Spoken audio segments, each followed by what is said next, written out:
আপনি কি জানেন মৃত ব্যক্তিরা কখন বুঝতে পারে যে সে মারা গেছে? প্রথমত, মৃত ব্যক্তিরা বুঝতে পারে না যে সে মারা গেছে।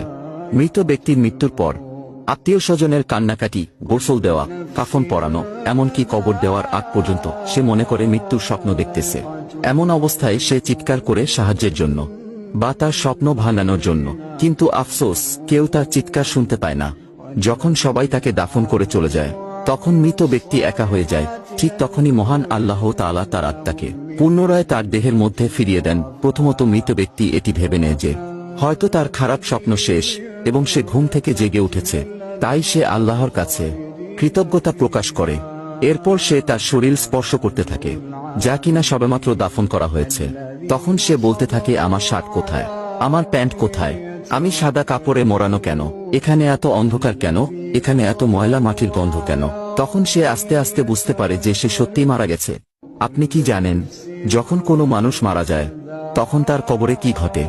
মানুষ মারা যাওয়ার পর যখন তাকে দাফন করে সকলে চলে যায় তখন মৃত ব্যক্তি তাদের পায়ের আওয়াজ শুনতে পায়। তখন মহান আল্লাহ তাআলা পুনরায় তার দেহের মধ্যে আত্মা ফিরিয়ে দেন। তারপর তার কবরে দুইজন ফেরেশতা এসে উপস্থিত হয়। তারা এসে মৃত ব্যক্তিকে বসিয়ে তিনটি প্রশ্ন করবে। প্রথম প্রশ্ন করা হবে, মান রব্বুকা, তোমার প্রভুকে? মৃত ব্যক্তি ঈমানদার হলে বলবে, রব্বি আল্লাহ, আমার প্রভু আল্লাহ। তারপর দ্বিতীয় প্রশ্ন করা হবে, মান দিনুকা, তোমার ধর্ম কি? অতএব তৃতীয় প্রশ্ন করা হবে। নবীজির ছবি দেখিয়ে বলবে, মান হুয়া, এই ব্যক্তিকে? মৃত ব্যক্তি শেষ নবীর উম্মত হলে বলবে, ইনি হলেন আমাদের শেষ নবী হযরত মুহাম্মদ সাল্লাল্লাহু আলাইহি ওয়াসাল্লাম। তখন ফেরেশতারা বলবে, তুমি সফলকাম, তোমার জন্য রয়েছে চিরসুখের জান্নাত, যেখানে তুমি অনন্তকাল বসবাস করবে। যদি তুমি প্রশ্নগুলোর উত্তর না দিতে পারতে তোমাকে আগুনের গর্তে নিক্ষেপ করা হতো, সেখানে তুমি অনন্তকাল জ্বলতে।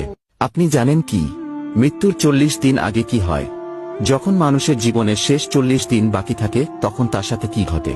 আল্লাহ তাআলা তার পবিত্র আরশের নিচে একটি বৃক্ষ সৃষ্টি করেছিলেন।